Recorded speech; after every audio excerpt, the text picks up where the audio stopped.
Il est 19 h, bonsoir à toutes et à tous et merci de nous rejoindre pour ce journal qu'on entame avec les titres de l'actualité.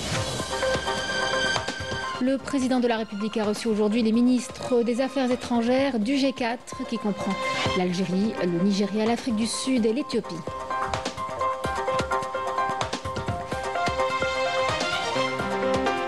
Une séance de travail rassemblant les responsables des secteurs liés aux opérations d'exportation et d'importation a été présidée ce jeudi par le président de la République.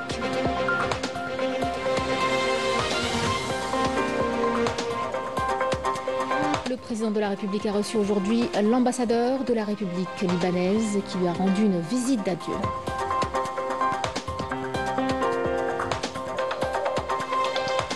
Miser sur le tourisme pour faire de l'Algérie une destination privilégiée en été à Beni Houachlef. Une plage retrouve des allures de carte postale, des aménagements, une forte affluence et des estivants séduits par la qualité de l'accueil, un investissement qui porte ses fruits.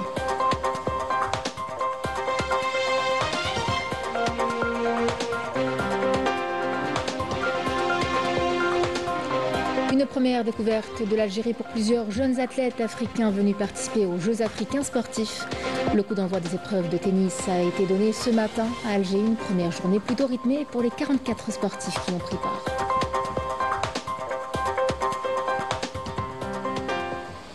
Mesdames, Messieurs, bienvenue à vous. Le président de la République, Abdelmadjid Tebboune, a reçu aujourd'hui à Alger les ministres des Affaires étrangères du groupe des 4 G4, à savoir l'Algérie, le Nigeria, l'Afrique du Sud et l'Éthiopie. Le président de la République, Abdelmadjid Tebboune, a présidé aujourd'hui une séance de travail ayant regroupé tous les responsables des secteurs concernés par les opérations d'importation et d'exportation.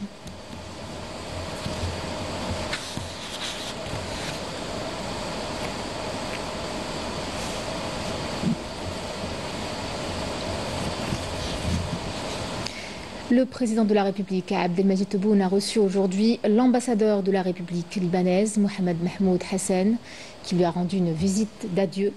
L'audience s'est déroulée en présence du directeur de cabinet à la présidence de la République, Boualem Boualem, et du conseiller auprès du président de la République chargé des affaires diplomatiques, Ammar Abba. Écoutons la déclaration de l'ambassadeur libanais.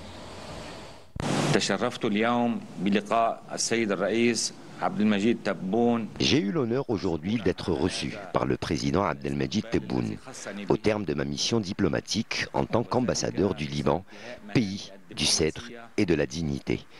Ici, en notre chère Algérie, terre des martyrs, de la générosité et de l'histoire, l'Algérie des grands, ma mission fut un succès. Et je tiens à remercier l'Algérie, ses hautes autorités et son peuple de m'avoir accueilli les bras ouverts en tant que représentant du Liban et de son peuple. Aujourd'hui, nous entretenons d'excellentes relations avec ce pays frère qu'est l'Algérie. La fin de ma mission diplomatique a été couronnée par la visite de son Excellence, le président de la République libanaise, Joseph Aoun, une visite exceptionnelle et réussie sur tous les plans, qu'il soit économique, culturel, politique, social ou médiatique. Cette visite est le couronnement du combat et de l'engagement conjoint de la diplomatie libanaise et algérienne et est venue concrétiser et raffermir davantage les liens fraternels qui unissent les deux pays. Cette visite ainsi que les accords conclus marquent le point de départ d'une nouvelle étape dans nos relations historiques. Aujourd'hui, je pars le cœur rempli d'amour pour ce grand pays et son peuple. Je tiens à exprimer toute ma reconnaissance et ma gratitude à l'Algérie, à son gouvernement et à son peuple pour l'accueil chaleureux et l'hospitalité qu'ils m'ont réservé.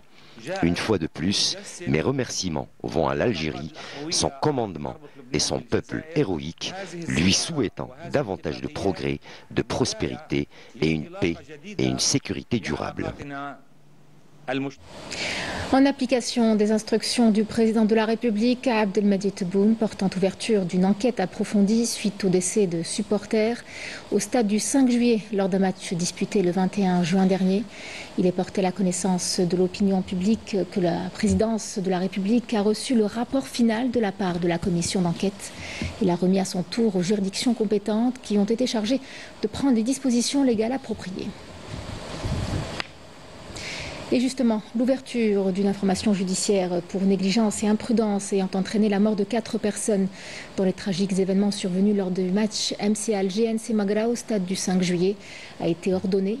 Conformément aux dispositions de l'article 11 du Code de procédure pénale, le procureur de la République près le tribunal de Belmodraïs à Alger informe l'opinion publique que suite à l'enquête ouverte par les services de la police judiciaire et la commission ministérielle ad hoc, le parquet a ordonné l'ouverture de cette information judiciaire sur ces graves faits ayant entraîné la mort et divers préjudices corporels conformément aux articles 288 et 289 du Code pénal. Il s'agit de déterminer les responsabilités et d'engager les poursuites contre toute personne dont l'implication dans ces faits est établie. Toutes les mesures légales seront prises avec rigueur et fermeté contre toute personne ayant commis ces graves faits, directement ou indirectement. Le parquet informera l'opinion publique des résultats de l'information judiciaire en temps voulu.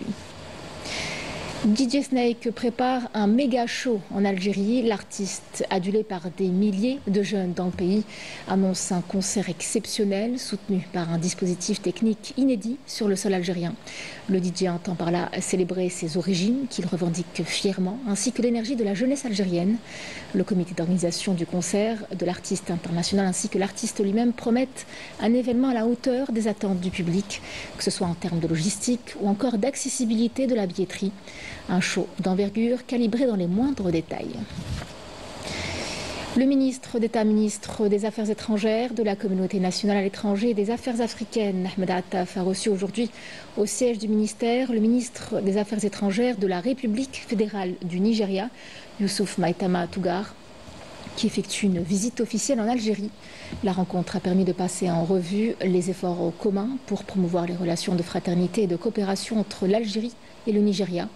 Les deux ministres ont convenu d'entamer les préparatifs de la prochaine session de la haute commission mixte de coopération entre les deux pays et ont également échangé les vues et analyses sur le nombre de questions internationales et régionales, notamment l'action africaine commune sous la bannière de l'Union africaine ainsi que les développements politiques et sécuritaires au niveau de l'espace commun entre les deux pays dans la région du Sahel. Le représentant permanent de l'Algérie auprès des Nations Unies, Ammar Benjama, a été élu vice-président du Conseil économique et social des Nations Unies. Une réalisation qui reflète la place prestigieuse de l'Algérie sur la scène internationale ainsi que son rôle croissant dans le concert des nations. Cette élection est une reconnaissance de l'engagement constant de l'Algérie en faveur de la promotion d'un développement durable, équitable et inclusif au niveau régional et international.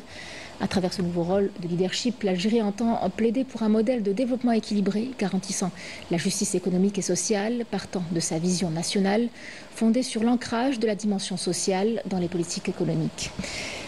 Place le développement justement durable au cœur des priorités de l'action nationale. Ce poste permettra également à l'Algérie de porter la voix des pays africains et des pays du Sud, de défendre leurs intérêts communs face aux défis mondiaux croissants et de veiller à ce que personne ne soit laissé pour compte dans la marche vers un développement durable.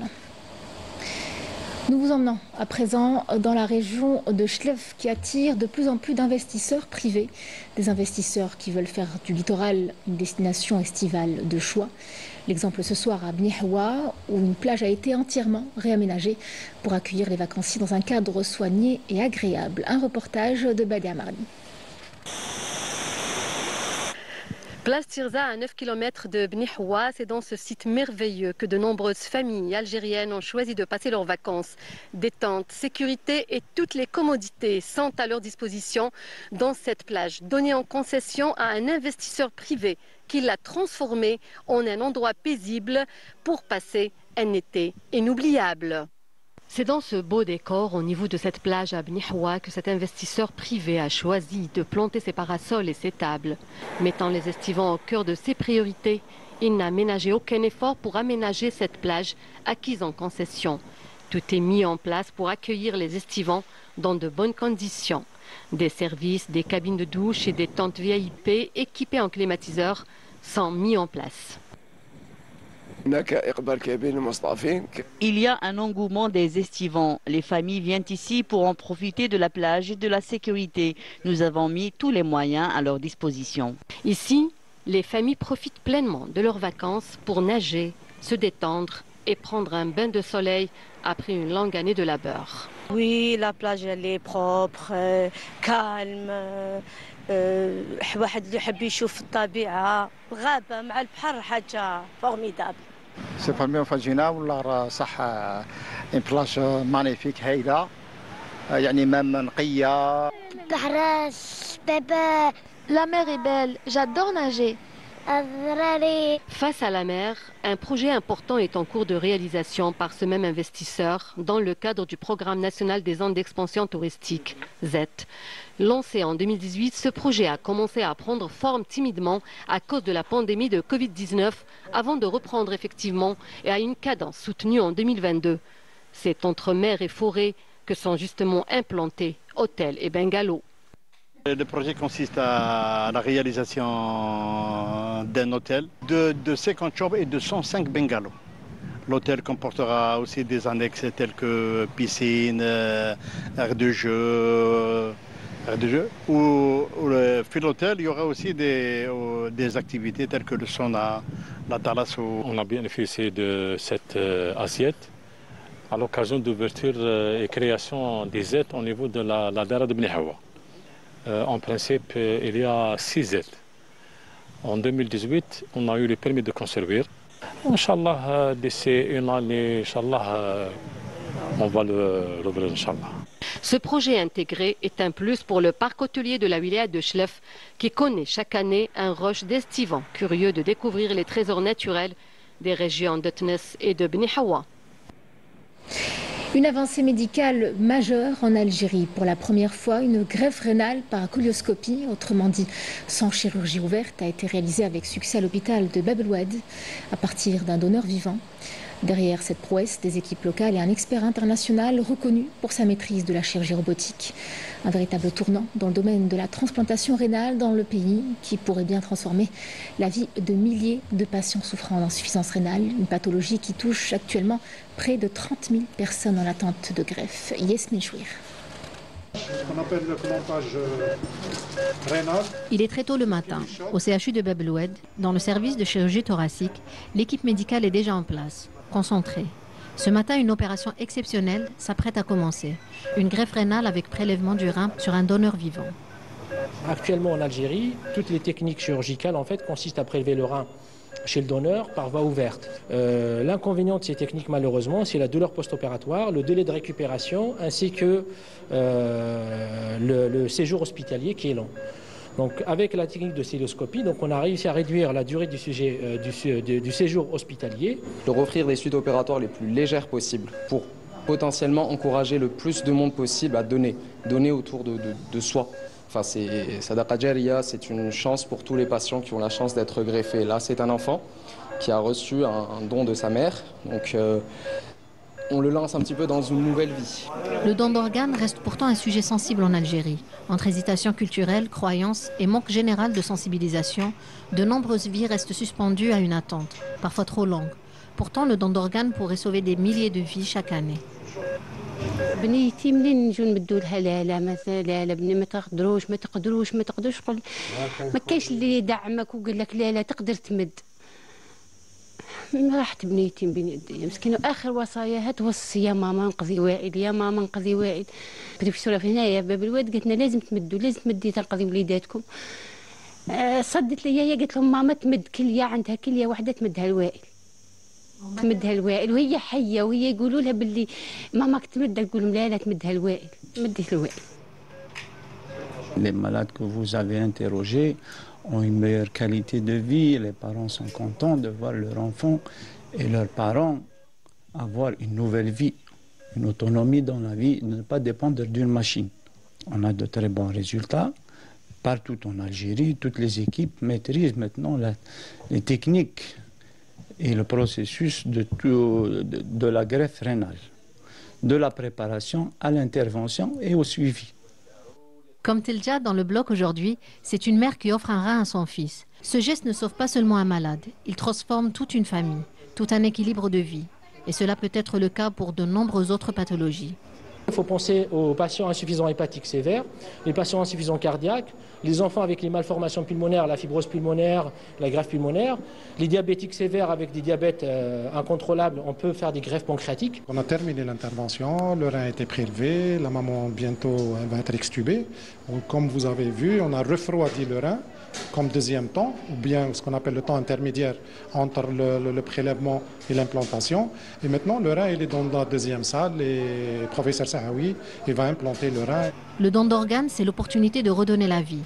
Un simple geste mais un impact immense qui permet de raviver l'espoir et de transformer des destins. Chaque don est une chance de sauver une vie. Et on reste dans le domaine de la santé, mais pour vous parler cette fois d'un autre pan de la médecine, au CHU Moustapha Bacha. Le service de médecine légale, longtemps laissé de côté, devient aujourd'hui un véritable pôle de référence pour aider certaines familles à comprendre ce qui s'est vraiment passé et pour aussi accompagner la justice sur des affaires qu'on croyait à jamais inachevées. Des enquêtes de haute précision y sont menées grâce aux nouvelles technologies. Un reportage de Yanis Abdelkassem. C'est ici, dans cette salle de conférence rénovée, que les médecins légistes du CHU Moustapha Bacha se forment et partagent leur savoir. Un lieu symbolique, il abritait autrefois la morgue. Aujourd'hui, nous avons l'idée de transformer l'anciennement en une salle de partage du savoir. Sous la direction du professeur Belhadj, la médecine légale entre dans une nouvelle ère. Elle s'impose comme une référence régionale grâce à des techniques médico-légales innovantes. J'exerce ce métier, ça fait 3 décennies. Avec une équipe, j'ai 10 médecins légistes avec moi. Donc, nous organisons les urgences. Déjà, les urgences en elles-mêmes, c'est un capital d'expérience. Ça fait une dizaine d'années qu'on assure les urgences médico-judiciaires. Je pense que l'Algérie, quand même, elle a fait un pas de géant par rapport à d'autres pays en matière de médecine légale, soit en formation. Nous sommes 500 médecins légistes à l'échelle nationale. C'est énorme par rapport à d'autres pays. Autre prouesse, développer sur place la reconstitution d'empreintes sur des corps en décomposition avancée, une technique rare qui a déjà permis d'identifier plusieurs victimes. Depuis presque 3 années, nous arrivons quand même à pouvoir régénérer l'empreinte afin d'identifier des situations un petit peu très particulières telles que le corps putréfié, décomposé ou bien des corps calcinés, brûlés en totalité. On peut, avec cette technique, nous avons quand même réussi à pouvoir régénérer l'empreinte et identifier des personnes. Ça a facilité le travail aux enquêteurs et aussi aux familles de retrouver leurs proches. Dans ce même service, les médecins légistes analysent désormais les larves retrouvées sur les cadavres pour détecter d'éventuelles substances toxiques, notamment dans les cas où le corps humain ne permet plus les analyses classiques. Pour toxicologues et médecins légistes, la hantise, c'est un corps putréfié ou un corps en décomposition, et ceci dû à la perte de toute matière. Dans notre cas, on a reçu la dernière semaine un prélèvement des larves, où le cadavre était en état de putréfaction très avancé.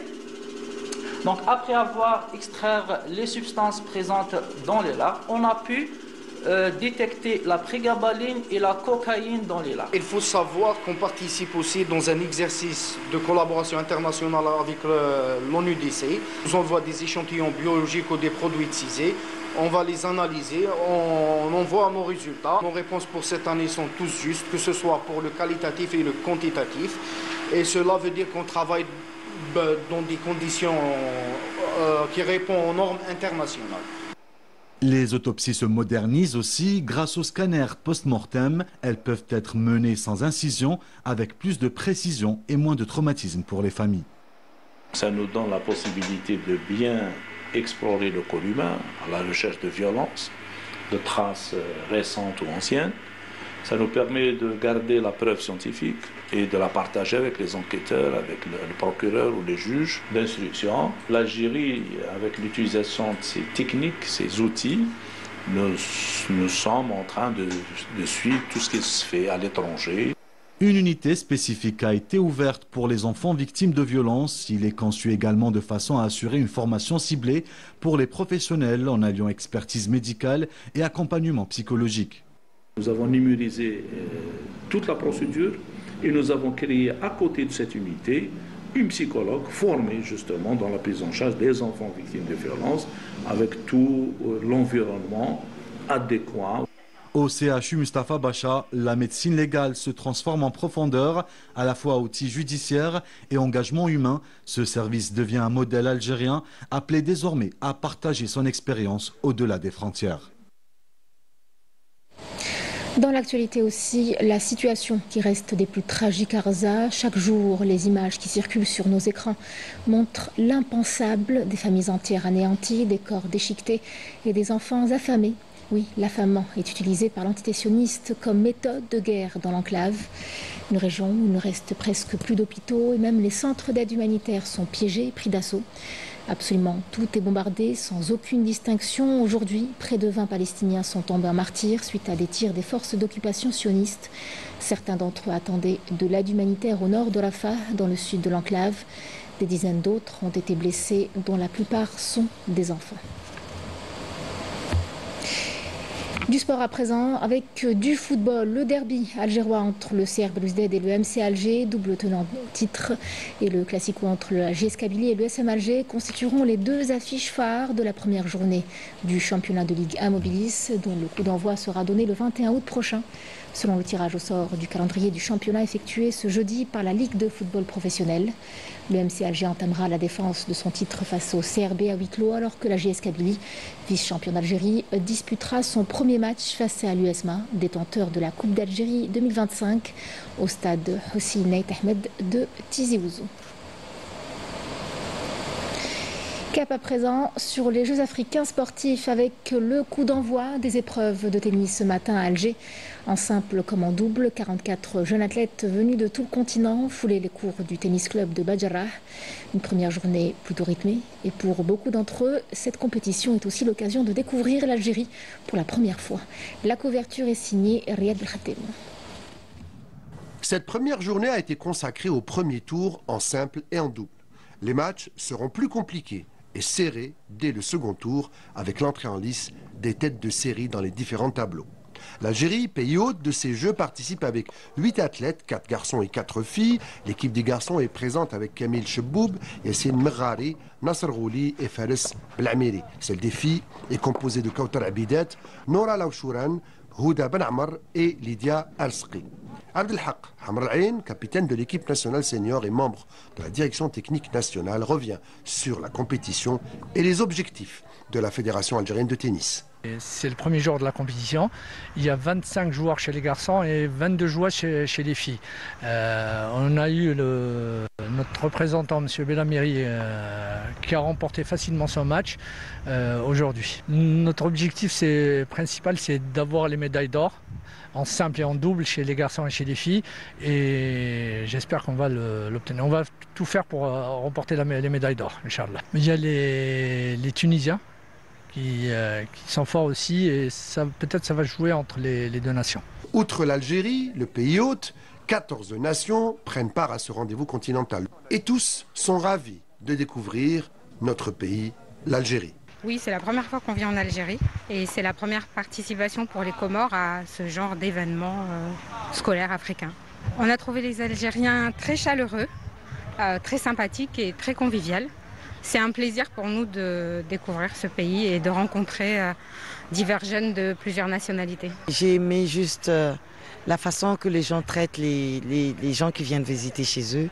Ils sont vraiment très amis et solidaires. Parce que quand je suis arrivée ici, je ne savais pas par où commencer. Je me disais, je dois avoir mon Google, mais quand tu arrêtes quelqu'un en route, il se tient, tu lui demandes, voilà, je suis perdu et tout. Il te dit non, tu dois faire ceci, tu dois télécharger ça. Et j'ai trouvé de l'amour entre eux. Et surtout pour nous, les gens qui viennent de l'extérieur, ils sont vraiment super. Au départ, les épreuves de tennis étaient programmées au tennis club de Tabakouk à Annaba avant d'être délocalisées à Alger par les organisateurs. Le tournoi s'achèvera lundi prochain.